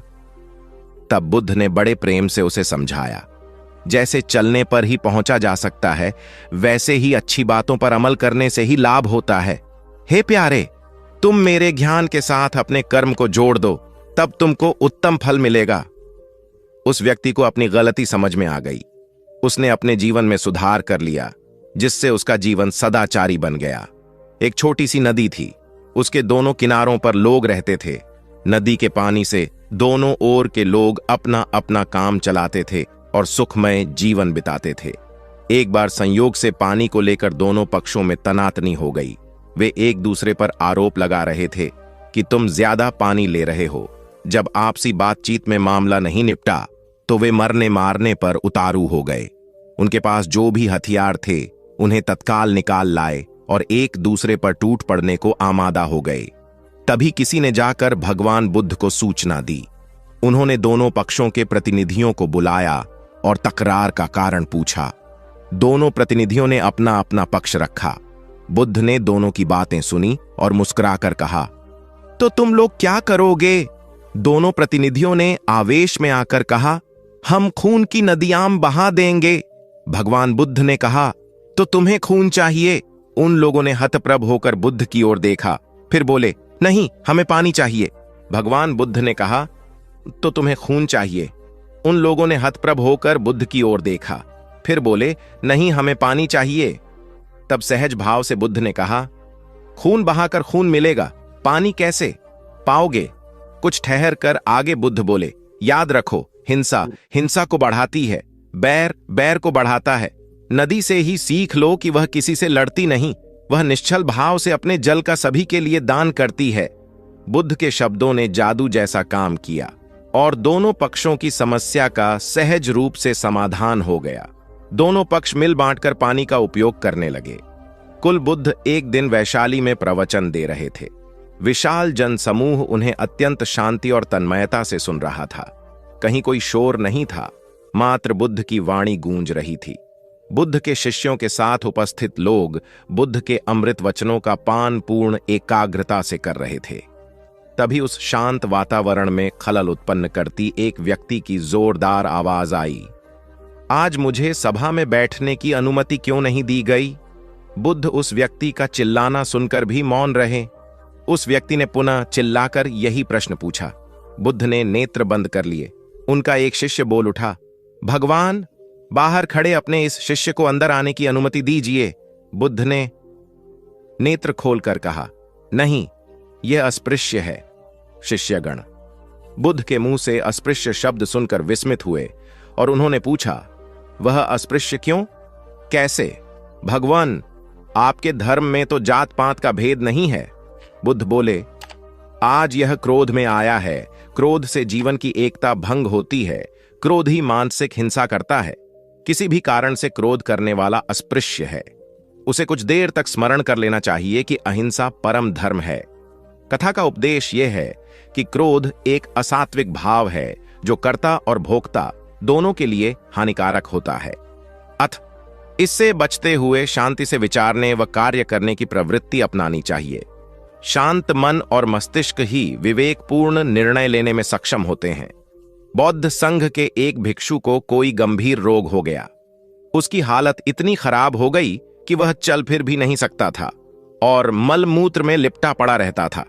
उसकी यह हालत देख उसके साथी भिक्षु भी उसके पास नहीं आते और घृणा से मुंह फेरकर आसपास से निकल जाते थे।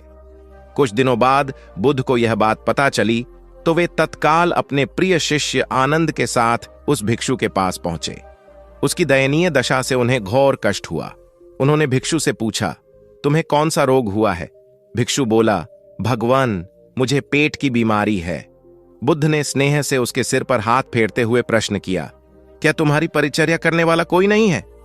भिक्षु की ना सुनते ही बुद्ध ने आनंद से कहा, पानी लेकर आओ, हम लोग पहले इसका शरीर स्वच्छ करेंगे। आनंद पानी लेकर आए। फिर बुद्ध ने भिक्षु के शरीर पर पानी डाला और आनंद ने उसके मल मूत्र को साफ किया।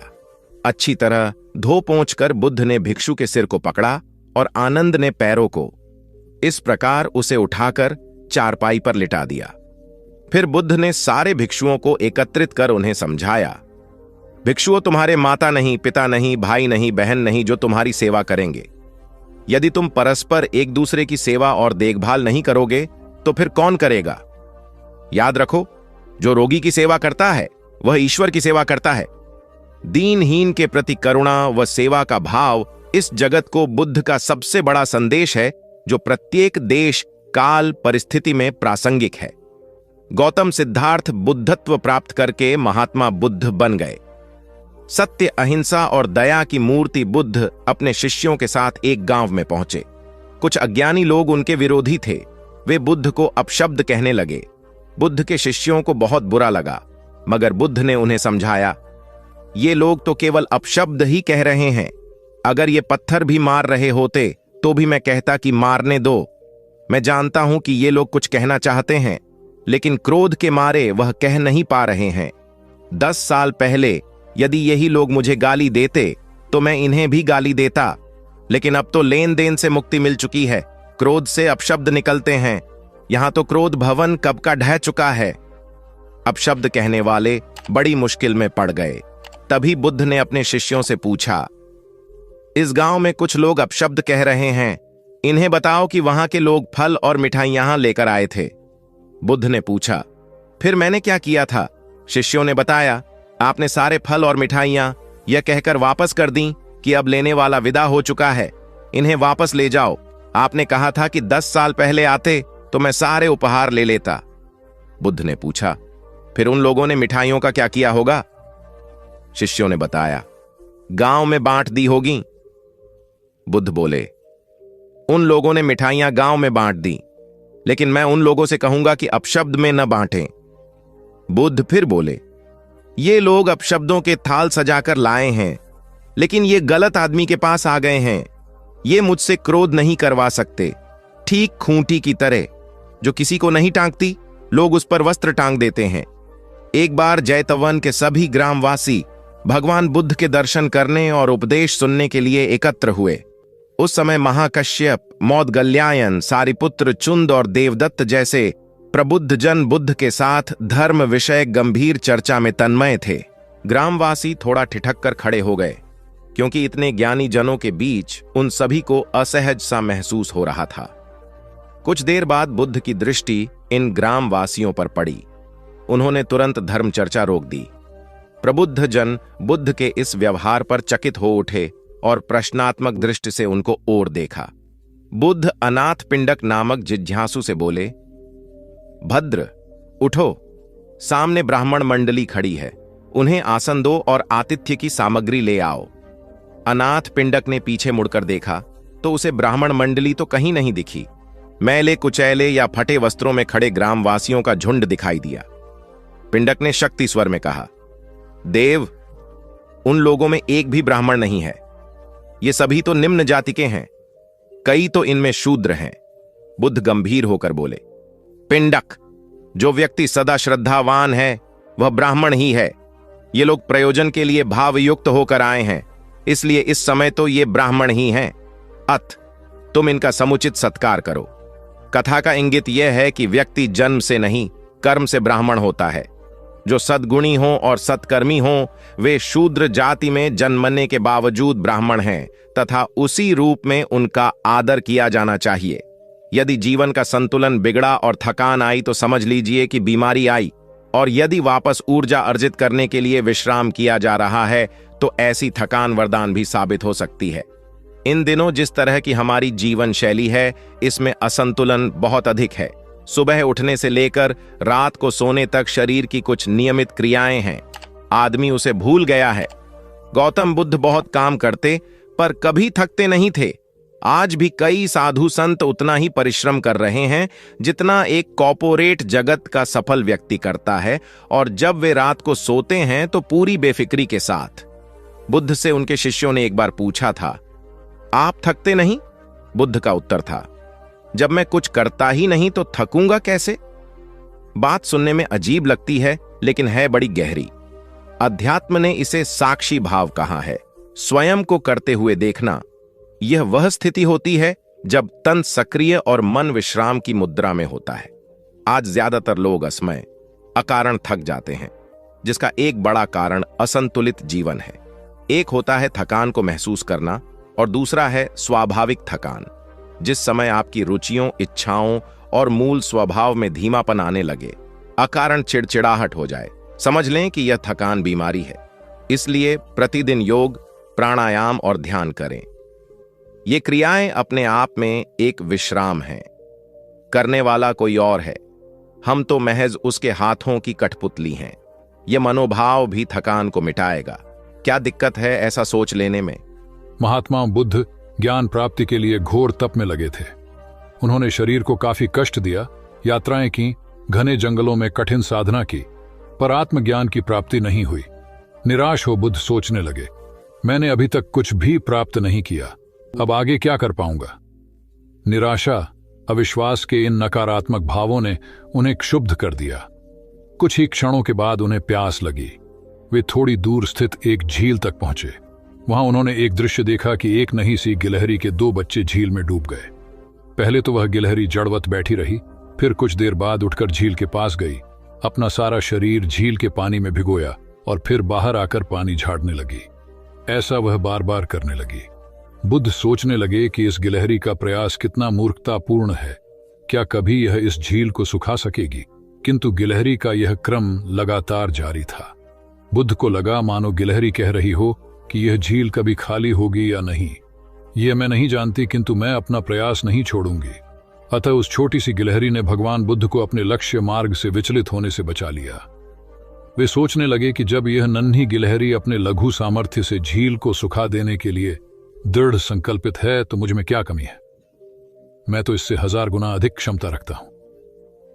यह सोचकर गौतम बुद्ध पुनः अपनी साधना में लग गए और एक दिन बोधिवृक्ष तले उन्हें ज्ञान का आलोक प्राप्त हुआ।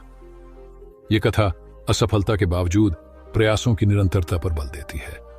यदि हम प्रयास करना न छोड़े तो एक न एक दिन लक्ष्य की प्राप्ति हो ही जाती है। बुद्ध अपने साधना काल में एक निर्जन स्थान पर ध्यान मग्न बैठे थे। इसी स्थान पर एक यक्ष का वास था। यह बात बुद्ध को झांत नहीं थी।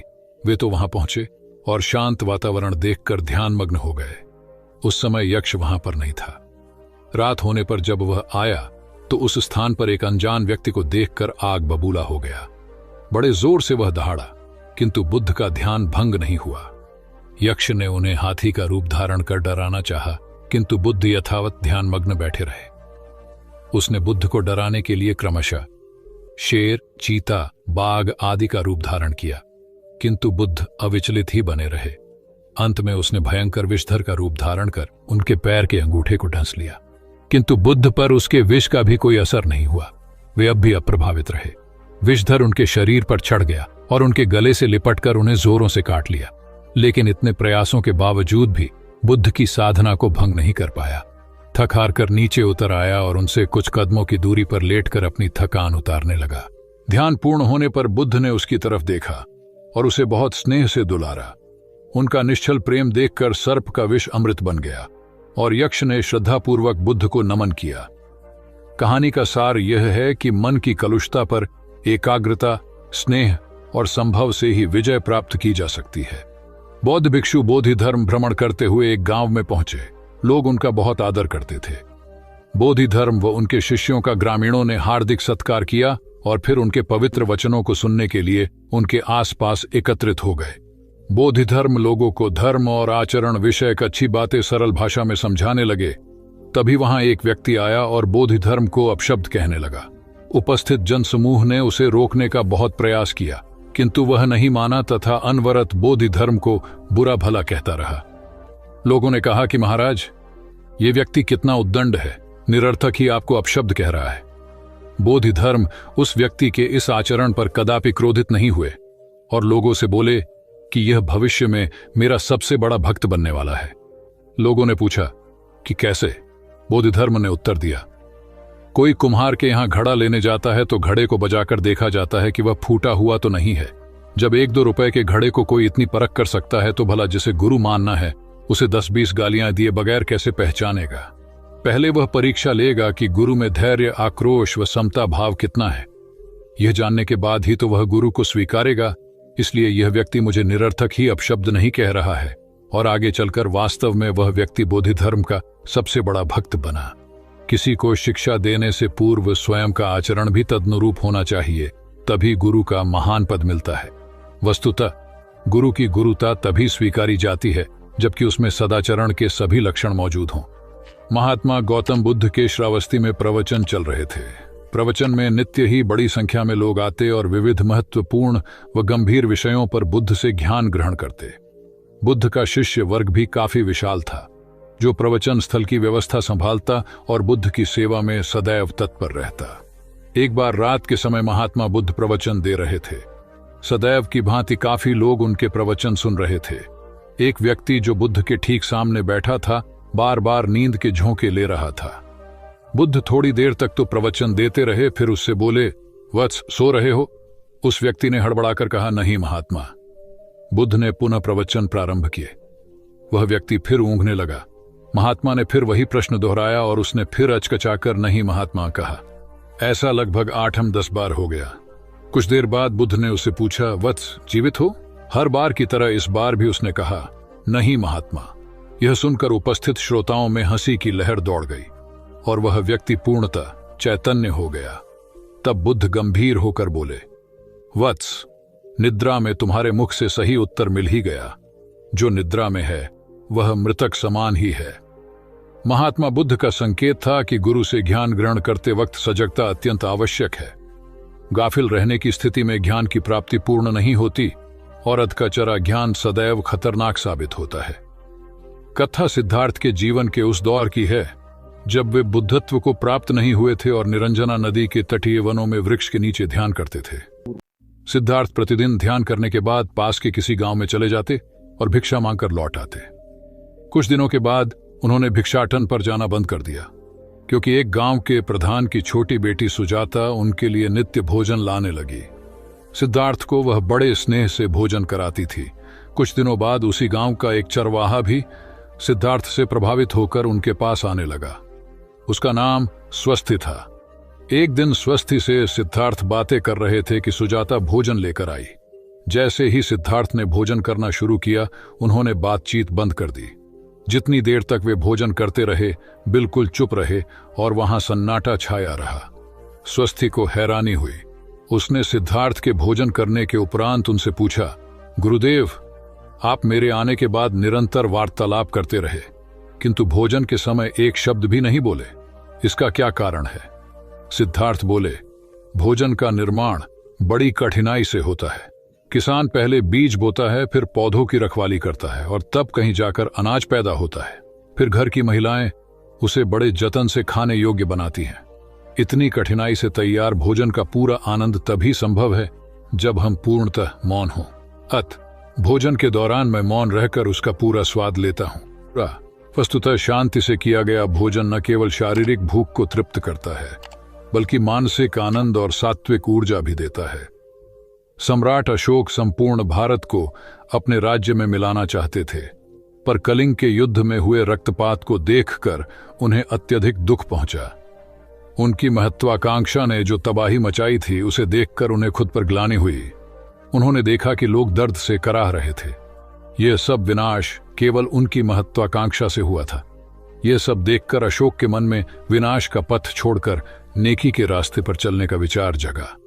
अशोक की राजधानी पाटलिपुत्र थी। पाटलिपुत्र अब पटना के रूप में जाना जाता है। पटना से गया भी अधिक दूर नहीं है, जहां बोधि वृक्ष के नीचे महात्मा बुद्ध को ज्ञान प्राप्त हुआ था। बुद्ध के अष्टप्रद मार्ग, शांति और दया के संदेश ने अशोक के दिलो दिमाग में इतनी उथल पुथल पैदा कर दिया कि उन्होंने उस मार्ग को अपनाने का फैसला किया। इस पथ पर चलने से उन्होंने इतिहास में अपनी अमिट छाप छोड़ी। अशोक ने अपने पुत्र को सिलोन, अब श्रीलंका, और अन्य कई लोगों को सुदूर क्षेत्रों में दूत बनाकर भेजा। एक निर्दयी महत्वाकांक्षा एक ऐसे पवित्र उद्देश्य में बदल चुकी थी जिसमें कुछ अच्छा कर गुजरने की, करुणा और प्रेम के संदेश को चारों ओर फैलाने की इच्छा थी। करुणा केवल दया भावना मात्र नहीं है, यह आपके अंदर दूसरों की मदद करने की तीव्र इच्छा पैदा करती है। इसी भावना ने बुद्ध को भगवान और अशोक को महान बनाया। तथागत बुद्ध उन दिनों मगध प्रवास पर थे। साथ में शिष्यों का बड़ा समूह भी था। प्रतिदिन बुद्ध के प्रवचन होते, जिनका लाभ लेने के लिए बड़ी संख्या में लोग आते। इन लोगों में साधारण जन के साथ विशिष्ट हस्तियां भी शामिल रहती थीं। हालांकि बुद्ध सभी के प्रति समान रूप से प्रेम व आत्मीयता का व्यवहार रखते थे। इन लोगों में नगर सेठ का पुत्र भी था, जो बड़े ध्यान से बुद्ध के प्रवचन सुनता था। वह नित्य ही बुद्ध के शिष्यों के समक्ष बुद्ध की तारीफों के पुल बांधता और धन्य धन्य भाव से घर जाता। एक दिन प्रवचन समाप्त होने के बाद उसने किसी शिष्य से कहकर बुद्ध से मिलने की हार्दिक इच्छा प्रकट की। जब उसे बुद्ध के सामने ले जाया गया तो उसने उन्हें साष्टांग प्रणाम कर कहा, भगवान, आप जैसा तपस्वी और ज्ञानी व्यक्ति पहले न कभी हुआ था और न भविष्य में होगा। यह सुनते ही बुद्ध ने उसकी बात बीच में ही रोककर कहा, वत्स, क्या तुमने इतना अध्ययन कर लिया है कि अब तक कितने संत महापुरुष हुए हैं, और क्या भविष्य भी जान चुके हो कि आगे और कोई नहीं होगा? युवक लज्जित भाव से चुप खड़ा रहा, क्योंकि इस बात का उसके पास कोई जवाब नहीं था। बुद्ध ने अपनी बात समाप्त करते हुए उसे सीख दी, सदैव अपनी आंखें खुली रखो। जो जैसा है उसे वैसा ही महत्व दो। किसी से उसकी तुलना मत करो। कथा का सार यह है कि किसी भी क्षेत्र के अधिकारी विद्वान की स्वतंत्र रूप से प्रशंसा करना उचित है, किंतु सर्वश्रेष्ठ बताना अनुचित, क्योंकि श्रेष्ठता को व्यक्ति, समय व स्थान की सीमाओं में नहीं बांधा जा सकता। आनंद भगवान बुद्ध के प्रमुख व प्रिय शिष्य थे। उनके स्वभाव में उदारता, स्नेह व सहिष्णुता जैसे गुण शामिल थे। वे सभी के प्रति समान व्यवहार करते थे।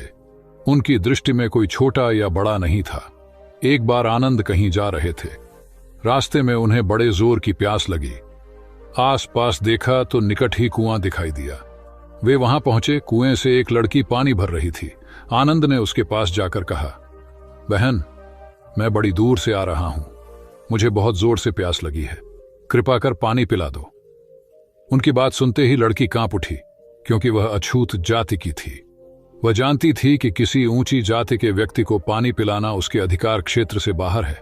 वह निगाह नीची कर चुपचाप खड़ी रही। आनंद ने प्यास से व्याकुल होकर फिर कहा, बहन, तुमने सुना नहीं, प्यास के मारे मेरे प्राण निकले जा रहे हैं, मुझे पानी पिला दो। लड़की भयवश कुछ नहीं बोल पाई। जब आनंद ने बड़े स्नेह से उससे पानी न पिलाने का कारण पूछा तो वह बोली, मैं निम्न जाति की कन्या हूं, आपको पानी कैसे पिला सकती हूं। उसकी बात सुनकर आनंद ने कहा, बहन, मैंने तुमसे पानी मांगा है, जाति तो नहीं पूछी। आनंद की उदारता ने उस कन्या का भय दूर कर दिया और उन्हें पानी पिलाकर वह धन्य हो गई। कथा का सार यह है कि ईश्वर की दृष्टि सम होने के कारण उसने सभी मनुष्यों को समान शरीर, बुद्धि और भावना से नवाजा है। अपने सृष्टिकर्ता के विरुद्ध जाकर मानव मानव में भेद करना सर्वथा अनुचित है। एक बार भगवान बुद्ध अपने शिष्यों के साथ पाटलिपुत्र पहुंचे। सभी लोग एक विहार में रुके। भोजन के बाद बुद्ध ने आनंद से अगले दिन से प्रवचन आरंभ करने को कहा। अगले दिन बुद्ध का प्रवचन सुनने बड़ी संख्या में लोग उपस्थित थे। बुद्ध प्रवचन देने के बाद लोगों से मिलते, उनकी समस्याएं सुनते और नेक सलाह देते। एक दिन प्रवचन के समय बुद्ध के शिष्य आनंद ने उनसे पूछा, भंते, आपके सामने हजारों लोग बैठे हैं, बताइए कि इनमें सबसे सुखी कौन है। बुद्ध ने एक विहंगम दृष्टि भीड़ पर डालते हुए कहा, वह देखो, सबसे पीछे एक दुबला पतला फटे वस्त्र पहने जो आदमी बैठा है, वह सर्वाधिक सुखी है। आनंद सहमत नहीं हुआ। वह बोला, यह कैसे संभव है, वह तो बहुत दयनीय जान पड़ता है। बुद्ध ने अपनी बात सिद्ध करने के लिए बारी बारी से सामने बैठे लोगों से पूछा, तुम्हें क्या चाहिए। किसी ने संतान मांगी तो किसी ने मकान, कोई रोग मुक्ति चाहता था तो कोई अपने शत्रु पर विजय। ऐसा एक भी व्यक्ति नहीं था जिसे कोई इच्छा ना हो। अंत में बुद्ध ने उस फटेहाल आदमी को बुलाकर पूछा, तुम्हें क्या चाहिए। उसने हाथ जोड़कर जवाब दिया, कुछ नहीं, यदि ईश्वर को मुझे कुछ देना ही है तो बस इतना कर दें कि मेरे अंदर कभी कोई चाह पैदा ना हो। मैं ऐसे ही स्वयं को सबसे बड़ा सुखी मानता हूं। उसकी बात सुनकर आनंद से बुद्ध ने कहा, आनंद, जहां चाह है वहां सुख नहीं हो सकता। आनंद ने बुद्ध की इस शिक्षा को सदा के लिए गांठ बांध लिया। सार यह है कि लालसा से लोभ बढ़ता है, जो असंतोष का जनक होता है। यदि सही अर्थों में सुख पाना है तो किसी लालसा की बजाय उपलब्ध स्थितियों में संतुष्ट रहना चाहिए। गौतम बुद्ध ने बहुत से अज्ञानी लोगों को सम्यक दृष्टि प्रदान की थी। तब को बात है, कौसाम्बी में एक ब्रह्मचारी रहता था। उसे अभिमान था कि उस जैसा कोई दविद्वान नहीं है, इसलिए अपने साथ सदैव जलती मशाल रखता था। गौतम बुद्ध ने देखा तो उससे पूछा, अरे, ये मशाल लिए क्यों घूमते हो। ब्रह्मचारी ने उत्तर दिया, सभी प्राणी अंधकार और अज्ञान में पथश्रष्ट हैं, उन्हें रास्ता दिखाने के लिए मशाल लिए घूमता हूं।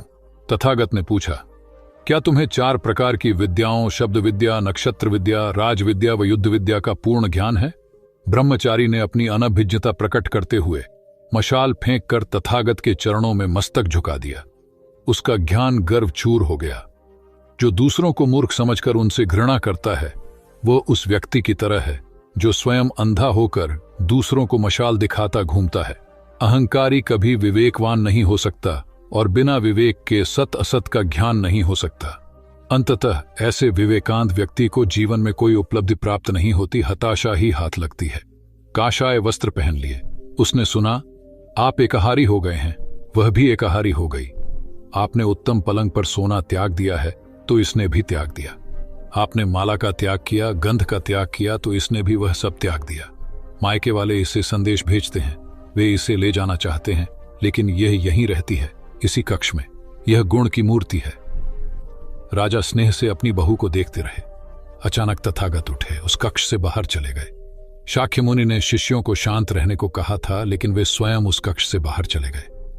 मैं हमेशा सोचता हूं उस पल क्या हुआ होगा, उनके मन के भीतर कैसे कैसे विचार उठते होंगे। क्या संबोधि एक लघु क्षण होता है या दीर्घ क्षण? क्या संबोधि एक अनंत अभ्यास है? क्या संयम उसका गरुड़यान है? धम्मपद का 13वां श्लोक बार बार याद आता है। यथागारम दुछेन बुट्टी समति विभजति एवं अभावितम चित्तम राघो समति विभजति। घर की छत मजबूत न हो, सही तरह से उसे घास फूस से ढका न गया हो, तो बरसात के दिनों में उसमें से पानी रिसता है, घर भर में फैल जाता है। उसी तरह ध्यान और एकाग्रता हमारे व्यक्तित्व की छत है। एक दिन एक व्यक्ति बुद्ध के पास पहुंचा। वह बहुत अधिक तनाव में था। अनेक प्रश्न उसके दिमाग में घूम घूम कर उसे परेशान कर रहे थे, जैसे आत्मा क्या है, आदमी मृत्यु के बाद कहां जाता है, सृष्टि का निर्माता कौन है, स्वर्ग नरक की अवधारणा कहां तक सच है, और ईश्वर है या नहीं। उसे इन प्रश्नों के उत्तर नहीं मिल रहे थे। जब वह बुद्ध के पास पहुंचा तो उसने देखा कि बुद्ध को कई लोग घेर कर बैठे हैं। बुद्ध उन सभी के प्रश्नों व जिज्ञासाओं का समाधान अत्यंत सहज भाव से कर रहे हैं।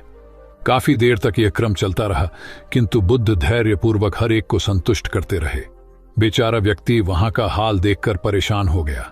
उसने सोचा कि इन्हें दुनियादारी के मामलों में पड़ने से क्या लाभ, अपना भगवत भजन करें और बुनियादी समस्याओं से ग्रस्त इन लोगों को भगाए। किंतु बुद्ध का व्यवहार देखकर तो ऐसा लग रहा था मानो इन लोगों का दुख उनका अपना दुख है। आखिर उस व्यक्ति ने पूछ ही लिया, महाराज, आपको इन सांसारिक बातों से क्या लेना देना? बुद्ध बोले, मैं ज्ञानी नहीं हूं और इंसान हूं। वैसे भी वह ज्ञान किस काम का जो इतना घमंडी और आत्म केंद्रित हो कि अपने अतिरिक्त दूसरे की चिंता ही न कर सके। ऐसा ज्ञान तो अज्ञान से भी बुरा है। बुद्ध की बातें सुनकर व्यक्ति को उलझन दूर हो गई। उस दिन से उसकी सोच व आचरण दोनों बदल गए। कथा का सार यह है कि ज्ञान तभी सार्थक होता है जब वह लोक कल्याण में संलग्न हो। महात्मा बुद्ध ने युवक को सत्संग का महत्व समझाया। महात्मा बुद्ध एक गांव में ठहरे हुए थे। वे प्रतिदिन शाम को वहां पर सत्संग करते थे। भक्तों की भीड़ होती थी, क्योंकि उनके प्रवचनों से जीवन को सही दिशा बोध प्राप्त होता था। बुद्ध की वाणी में गजब का जादू था। तब बुद्ध ने उसे समझाया, यदि इसी तरह उसे पानी में निरंतर डालते रहोगे तो कुछ ही दिनों में ये छेद फूलकर बंद हो जाएंगे और टोकरी में पानी भर पाओगे। इसी प्रकार जो निरंतर सत्संग करते हैं उनका मन एक दिन अवश्य निर्मल हो जाता है। अवगुणों के छिद्र भरने लगते हैं और गुणों का जल भरने लगता है। युवक ने बुद्ध से अपनी समस्या का समाधान पा लिया। निरंतर सत्संग से दुर्जन भी सज्जन हो जाते हैं, क्योंकि महापुरुषों की पवित्र वाणी उनके मानसिक विकारों को दूर कर उनमें सद्विचारों का आलोक प्रसारित कर देती है। एक आदमी को बुद्ध ने सुझाव दिया कि दूर से पानी लाते हो, क्यों नहीं अपने घर के पास एक कुआं खोद लेते? हमेशा के लिए पानी की समस्या से छुटकारा मिल जाएगा। सलाह मानकर उस आदमी ने कुआं खोदना शुरू किया, लेकिन 7-8 फीट खोदने के बाद उसे पानी तो क्या, गीली मिट्टी का भी चिन्ह नहीं मिला। उसने वह जगह छोड़कर दूसरी जगह खुदाई शुरू की, लेकिन 10 फीट खोदने के बाद भी उसमें पानी नहीं निकला। उसने फिर तीसरी जगह कुआं खोदना शुरू किया, लेकिन यहां भी उसे निराशा ही हाथ लगी। इस क्रम में उसने 8-10 फीट के 10 कुएं खोद डाले, लेकिन पानी कहीं नहीं मिला। वह निराश होकर बुद्ध के पास गया। उसने बुद्ध को बताया कि मैंने 10 कुएं खोद डाले, मगर पानी एक में भी नहीं निकला। बुद्ध को आश्चर्य हुआ। वे स्वयं चलकर उस स्थान पर आए जहां उसने 10 गड्ढे खोदे हुए थे। बुद्ध ने उन गड्ढों की गहराई देखी और सारा माजरा समझ गए। फिर वे बोले, 10 कुएं खोदने की बजाय एक कुएं में ही तुम अपना सारा परिश्रम लगाते तो पानी कब का मिल गया होता। तुम सब गड्ढों को बंद कर दो, केवल एक को गहरा करते जाओ, पानी निकल आएगा। उसने बुद्ध को बात मानकर ऐसा ही किया। परिणाम स्वरूप कुआं पूर्ण होते ही पानी निकल आया। सबने भगवान बुद्ध की जय जयकार की। धन्ना सेठ के पास 7 पुश्तों के पालन पोषण जितना धन था।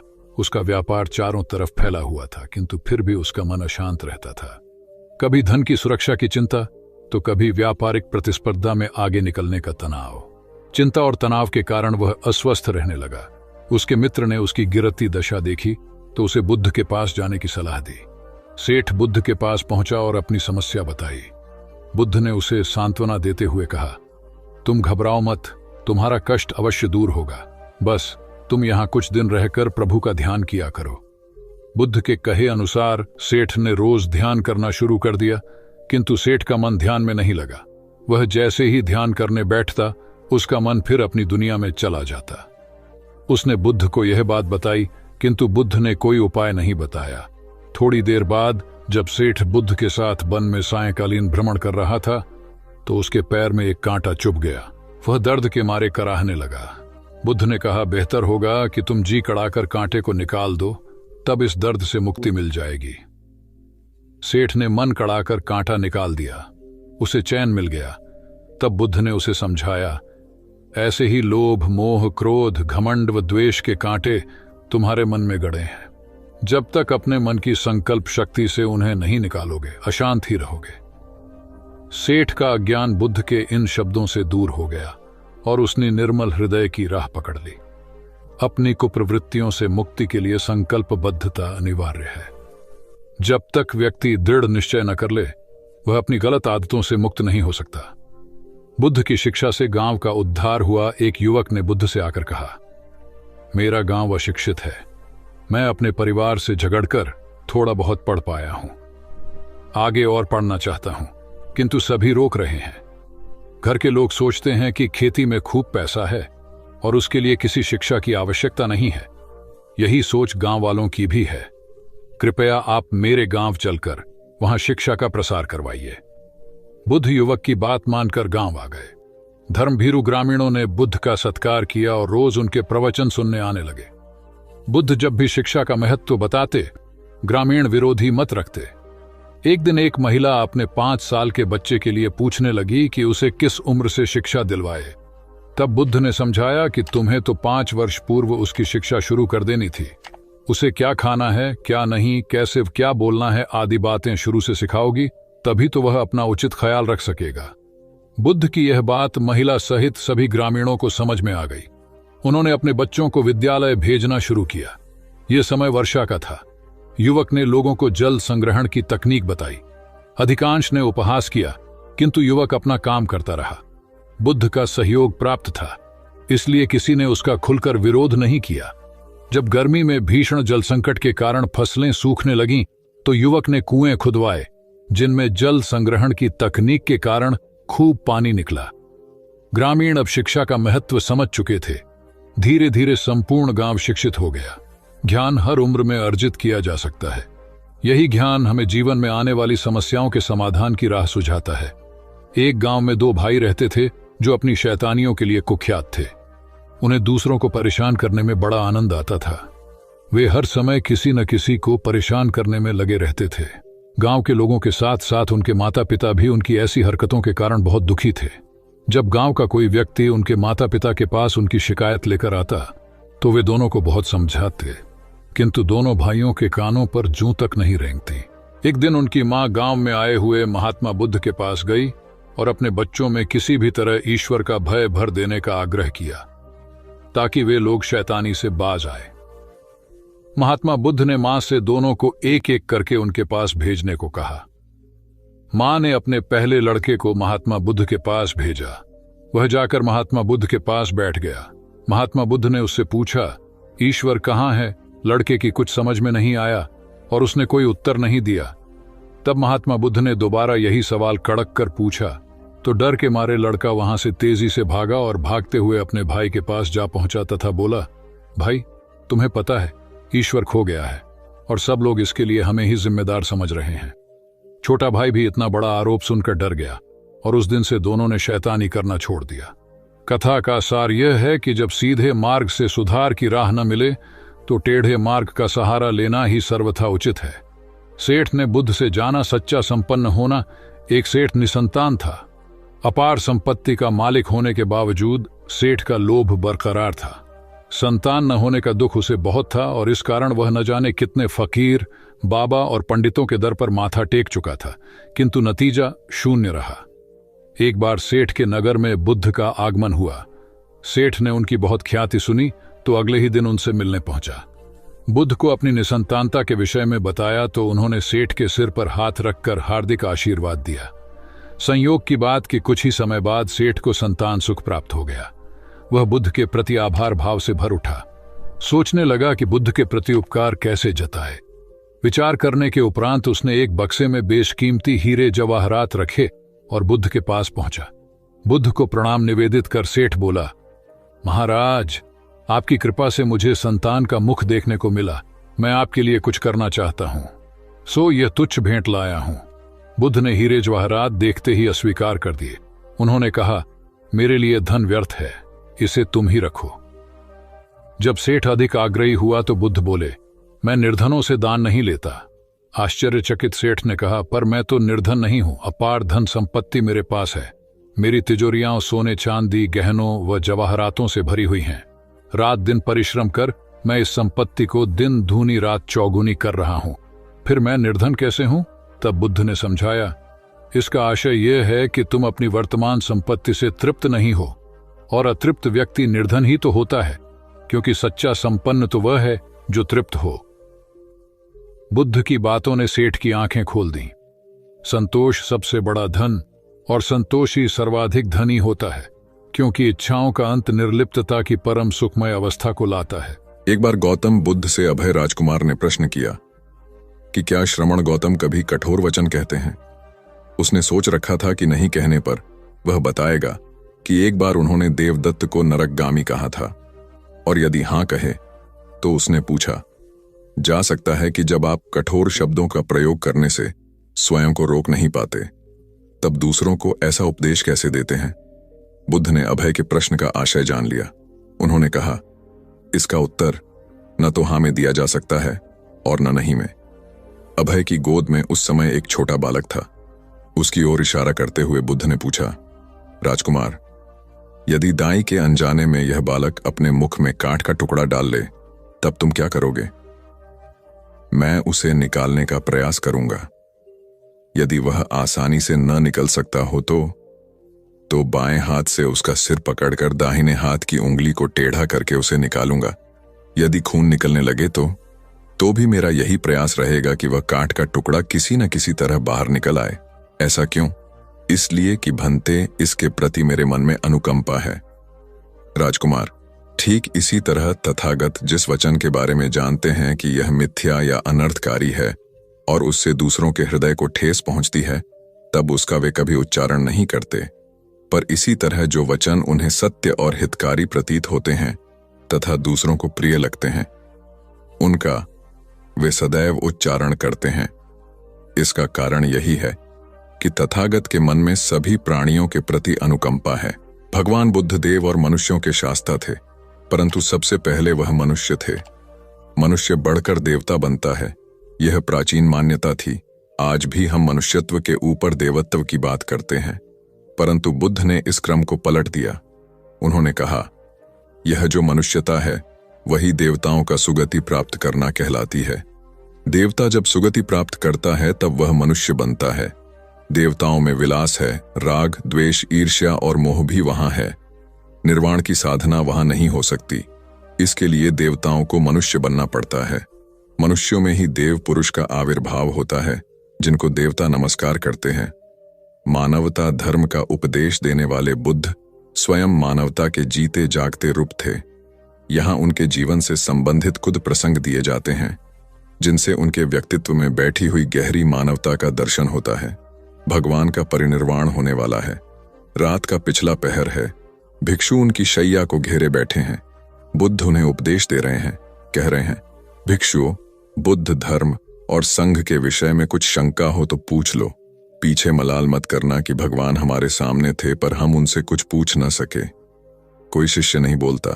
भगवान 3 बार कहते हैं, पर कोई भिक्षु कुछ पूछने को नहीं उठता। भगवान को शंका होती है कि कहीं वे उनके गौरव का विचार करके पूछने में संकोच तो नहीं कर रहे। इसलिए वह कहते हैं, शायद भिक्षुओं, तुम मेरे गौरव के कारण नहीं पूछ रहे। जैसे मित्र मित्र से पूछता है, वैसे तुम मुझसे पूछो। बुद्ध अपने शिष्यों की समान भूमिका पर आ जाते हैं। उनकी यह विनम्रता मनुष्य धर्म की आदर भूमि है। बुद्ध ने अपने को भिक्षुओं का कल्याण मित्र कहा है, जो उनकी मानवीय सहृदयता और विनम्रता को सूचित करता है। एक दूसरा दृश्य भी उसी समय का है। चंद करमार पुत्र के यहाँ बुद्ध ने अंतिम भोजन किया था। उसके बाद ही उन्हें खून गिरने की कड़ी बीमारी हो गई थी, जो उनके शरीरांत का कारण बनी। बुद्ध को उसके हृदय का बड़ा ध्यान था। भक्त उपासक को यह अफसोस हो सकता था कि उसका भोजन करके ही भगवान का शरीर छूट गया। इसलिए आखिरी सांस लेने से पहले उन्होंने आनंद को आदेश दिया, आनंद, चंद करमार पुत्र की इस चिंता को दूर करना और कहना, आयुष्मान तूने बद्धा लाभ कमाया कि मेरे भोजन को करके तथागत परिनिर्वाण को प्राप्त हुए। जिसके हृदय में अगाध करुणा थी, वह ऐसा क्यों न कहता। उसने अपने पति के द्वारा बुद्ध के चरणों में प्रणाम अर्पित करवाया। भगवान ने उसे आशीर्वाद देते हुए कहा, कोल्य पुत्री सुप्रवास, सुखी हो जाए, चंगी हो जाए। सुखी और चंगी होकर बिना किसी कष्ट के वह पुत्र प्रसव करे। ब्राह्मणों के साथ भी उनकी पूरी सहानुभूति थी, जैसे कि विश्व के सभी प्राणियों के साथ उनकी पूरी सहानुभूति थी। बावरी नामक ब्राह्मण के एक शिष्य ने जब अपने गुरु की ओर से भगवान के चरणों में प्रणाम निवेदन किया, तो भगवान ने आशीर्वाद देते हुए कहा, शिष्यों सहित बावरी ब्राह्मण सुखी हो। माणवक, तुम भी सुखी हो, चिरजीवी हो। बुद्ध के पास छोटा बड़ा जो भी जाता था, वह उससे कहते थे, आओ, तुम्हारा स्वागत है। भगवान अपनी अंतिम यात्रा में पावा और कुसीनारा के बीच जा रहे थे। रास्ते में उन्हें पुक्कुस मल्लपुत्र नामक व्यापारी मिला। उसने उन्हें एक दुशाला भेंट किया, परंतु भगवान उसे अकेले कैसे आड़ते। वह अपने शिष्य आनंद को सम्मानित करना चाहते थे। उन्होंने कहा, पुक्कुस, दुशाले के एक भाग को मुझे ओढ़ा दे, दूसरे को आनंद को। पुक्कुस ने ऐसा ही किया। भूल करने वालों के प्रति भी बुद्ध की अनुकंपा का पार न था। एक बार एक ब्राह्मण ने भगवान को वेरंजा में वर्षावास करने का निमंत्रण दिया। भगवान वहां गए, लेकिन वह ब्राह्मण बहुधंधी था। उसने उनकी कुछ भी सुध बुध नहीं ली। बुद्ध को बड़ा कष्ट हुआ। उन्हें 3 महीने तक कुटा हुआ जौ रोज खाना पड़ रहा, क्योंकि उस समय वेरंजा में अकाल पड़ रहा था और वह भी उनको और उनके शिष्यों को घोड़ों के व्यापारियों से मिलता था।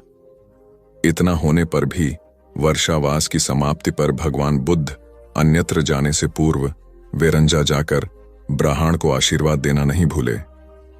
भगवान बुद्ध के जीवन में ऐसी अनंत घटनाएं मिलती हैं। उनमें हमें उनकी मानवता के दर्शन होते हैं। उनके जीवन में कोमलता की पराकाष्ठा थी और उनकी वाणी में अपर्वु माधुर्य था, जो सबको अपनी ओर खींचता था। उनके मुंह से क्रोध भरा शब्द कभी नहीं निकलता था। वह मनुष्य थे, परंतु मनुष्य की दुर्बलताओं से ऊपर उठ चुके थे। उनके व्यक्तित्व में मानवता की शुभ ज्योत्सना धर्म की स्थिति बन